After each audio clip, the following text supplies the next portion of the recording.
Magandang araw po sa inyo. So,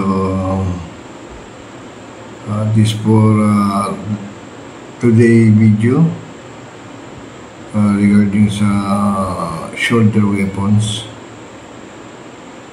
So, na-topic natin yung nakaraang video, yung M16 na shoulder weapons. So ngayon, dito na naman tayo sa M14. Yan po, M14. So, ang M14, ito po medyo mahaba na ito na shoulder weapon na rifle. Rifle po ito. Ginagamit din ito ng mga sniper kasi pwede tayo mag-atas ng telescopic sa ibabaw niya. Maganda po itong pang-snipe. Ito ay ginamit ng Amerikano nung panahon din ng Vietnam War. Noon din na-test ito. So ito pong 14, ang characteristic po nito is a rifle 7.62 mm. Ito ang size ng bala niya, 7.62 mm. M14 shoulder weapon. So, overall length niya is 42.28 inches. Ang haba. Ang barrel niya length with suppressor is 24.3 inches. So, yung barrel niya, medyo mahaba po yung barrel niya. Mahaba po kaysa M16. Ang weight niya with sling, without sling and magazine, 8.7 pounds approximately. So yung pong ano niya, ang ano niya, weight and muzzle velocity niya po is 28.00 fps po ang frequency ano niya. Type operation, gas operated para sa ano, M16, gas operated, air cooled, gas operated, magazine fed, magazine din nilalagyan ng magazine, semi or full auto selectively.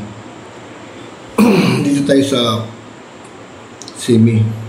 Actually po, ang important is ano lang po yan, semi-automatic lang, single shot. Pero ngayon, mayroon tinatawag na adjustment yan. I-adjust mo yan, yung pinaka-ano niya. Hindi ito sa may, sa ano niya, banda sa may bat, ano niya, bat niya. Meron doon lever, ano yun, i-turn on. I-click yun. So yun tinatawag na selectively. Pwede na siyang maging automatic. Chamber pressure 50,000 psi. Tapos ito po ay Springfield Armory. So alam niyo po anong pinaka advantage at disadvantage sa 14. Kaya ito ay pinalitan ng Amerikano. Ginagawa na lang nilang pangpari dito. So, honor guard, M14. Pero actually, ito ay magamit po sa pinakamaganda ito gamitin sa single shot lang yung pang-snipe. Yung i-automatic kasi as may experience during sa operation namin no, sa 74th IB sa Battalion. Bandang operation tayo sa bandang Bicol. Pasok namin ng Bicol. Silo po yun. Inambus po kami. Ngayon, nung inambus kami, so scatter kami. Scatter sa amin, nagre-response kami ng putok, kabilaan. Tapos yung kalaban medyo dandahan na kasi ang ginagawa kasi ng style doon sa ano, sa Bicol, ang kalaban doon bago kami makarating sa pinaka-main group nila, mag-iiwan sila ng parang pinaka-post nila ba, mga ilang tao dyan na i-delay lang kami. So ma-alarm na sila doon, nagputukan, encounter yun, dinidelay lang kami noon para sila makamove. yung pinaka-main group nila. So, isa yung sa mga purpose. Nung panahon na yun, yung kasama ko, senior sa akin, 752 serial number, kabas na kapatid ko, ano siya, Waray, taga-Tacloban. Malaking tao yun, siguro mga 5'10 yung 5'9. Mataas. Pero ano yun, yung ano din na yun, na sa imbos na yun, hindi siya napapaano. Wala kami, okay kami nun. Pero nagtaka ko sa kanya, nasa likuran ko siya. Basta upo na siya, nakaganon lang siya. Important po yung baril niya.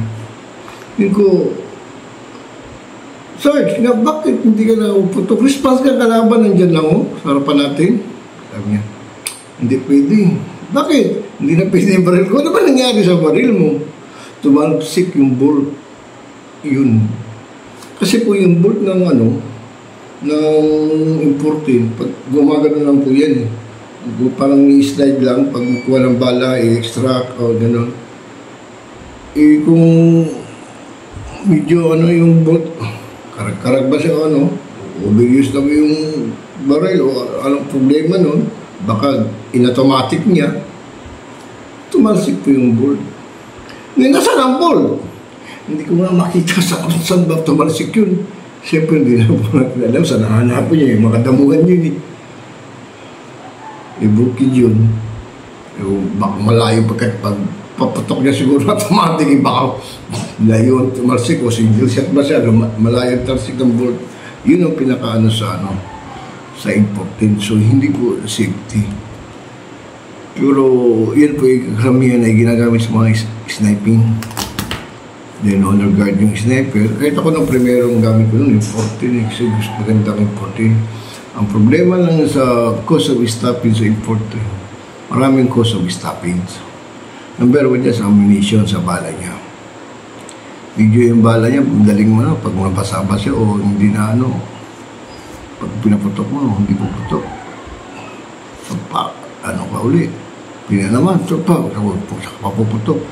Maraming malfunction. Halimbawa, yung bulb naman niya sa hindi mo na sa may dulo. Na-adjust. Kung siya. Hindi rin, establish din siya.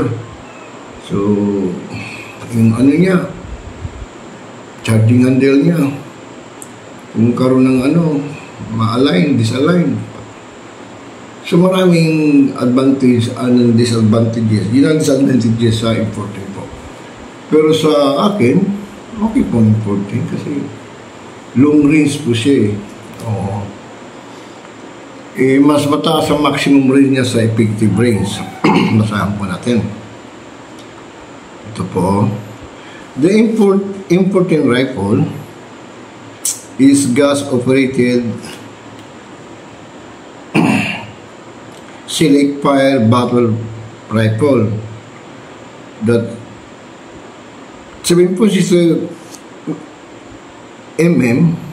millimeter and a NATO cartridge. It features 20 round detachable. So, malaki po yung magazine yan. 20 rounds lang po talaga naman yan. Wala mong badahan yan.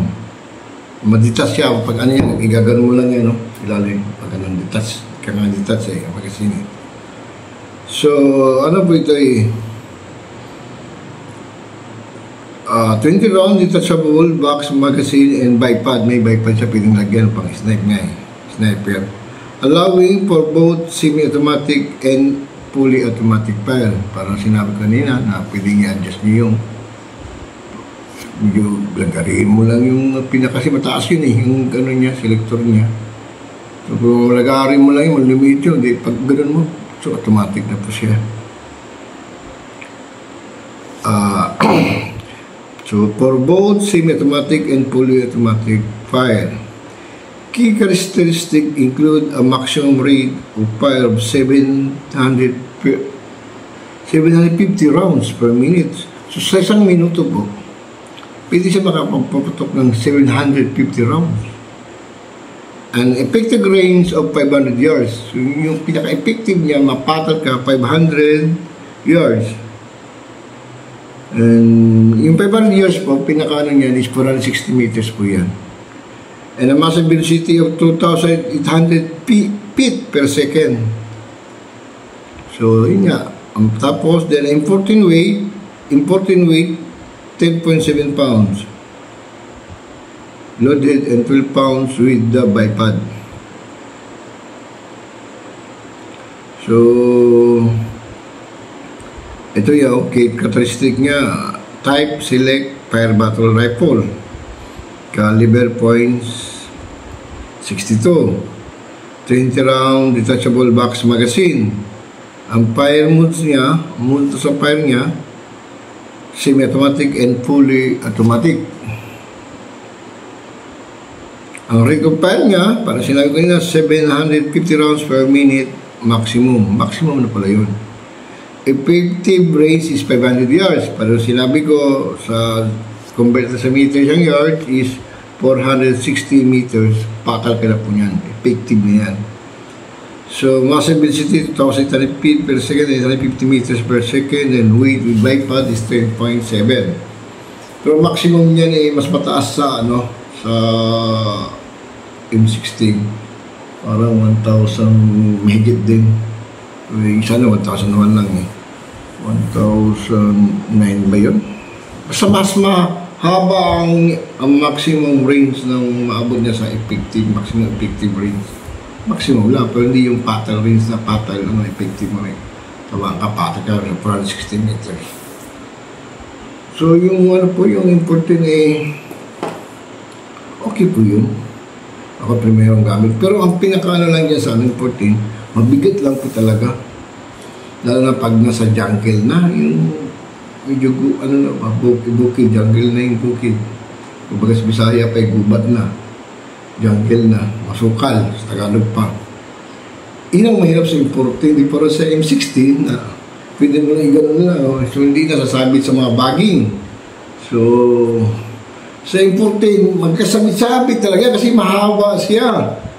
So, hindi siya fit sa jungle. Sa open terrain siya, okay. Then, ang advantage po naman niya is pwede mo ma-attach sa ibabaw ang hindi kanya kataas na telescope. So, pang-snipe niya maganda po siya pang-snipe. Ang disadvantage naman sa kanya, pag nasa operation ka, dali mo mong balo. Alam mo ka, yung magazine dati, yung magdadar ko siyam kang magazine yun. Ganyan, ikot lang sa likod, siyam na magazine. Pang-sampo yung saksak, yung nakasaksak sa I-14. Yung primera ko kasi maganda daw pang-snipe So, ang bigat pa nadalhin. Yung bala pa lang, bigat. Wala na pa siguro. Basic load pa lang yun, ha? 160 rounds. Kung bigyan ka pa uli ng reserve na rounds, na basic load, nako, lalo ka na. Ang bigat po talaga ng imported. At yung baril niya, ang bigat. Di pa rin yung M16 na talagang kahit jungle pesa, masukan, o magulan, init. Hindi hindi siya, advantage siya, maganda siya. Pag muna man lang, okay lang siya. So, yung consume stoppies niya, minimal. Di pareho ng 14. Kasi 14, maulan na, mainitan ako. Ang bilis, kalawang. Linis ka ng linis. Kasi kailangan tayo, linisan mo yan. Kasi isa yan sa mga consume stoppies yung marumi ang baril. So, yun ang advantage and disadvantage sa importing. US made po yan kumbaga nito, firearms yan. Springfield po yan. Ganda. Ang bigat, laki ng bala po niyan 7.63. Parang bala ng 30 caliber machine gun ang bala niyan. Parang ng machine gun. 30 caliber ang bala niyan, ganyan kalalaki. So, magdadala ka ng basic load nun. Gumagasin yung ganun sus, ang bigat. 460 rounds dalhin mo, basic load, nako. Napakabigat. Tapos pag nasa masukal ka pa, magsabit-sabit ka pa. Masabit yung Tapos pag maulan, basa kayo, dali ka na wangin, linis uli. Halos araw-araw ka maglinis din, kung pwede. Di pa rin sa M16 na may cover po kasi yung loob ng bolt carrier niya. Yung bolt niya, tsaka yung carrier niya, sa loob may cover po yun eh. Ma-open lang yung pag kinagkasaka na para labasan ng bala, extraction ng bala. Pero sa imported, naka-ano talaga, basa. Lalo yung charging handle niya, pag ano. Tapos ay kung maluwag pa yung gas port niya, din yung gas port niya, lagi mo lilinisin. Kasi magkaroon ng itim-itim yan. Because of the status niya, dahil yung gas niya hindi makaano. Kasi gas operated eh. Yung po nakaano sa imported. Pero now, so pinaka-standard talaga ang M16. So, yun lang po ang i-share ko sa inyo sa video natin regarding sa shoulder firearms. Nabilang po siya sa shoulder firearms. Iba po yung machine gun na 30 caliber, 50 caliber na machine gun, hindi po yung shoulder firearms. Yan po yung tinatawag na cruiser weapon. Ibig sabihin ng cruiser weapon, meron siyang crew, 2 o 3 kayo na crew na mag-aano. Hindi nyo kaya isa lang, kasi tripod pa lang yan, tsaka bipod, wala na, mabigat na yan eh. Para na mortar, cruiser weapon din ng mortar. Hindi kasi may mga crew yan, hindi pwede na isang tao lang. So yun lang po, maraming salamat. Sana po ay mayroon tayong natutunan, lalo na ating mga candidate soldier dyan, yung nagpaplano pa lang magsandalo, at least meron na po kayong background. Yun po ating history ng ating shoulder firearms. So maraming salamat po ang Forces of the Philippines, especially Philippine Army. Thank you. Subscriber and OFW at Bansa Pilipinas. Maraming salamat po. Magandang gabi po. Bye-bye.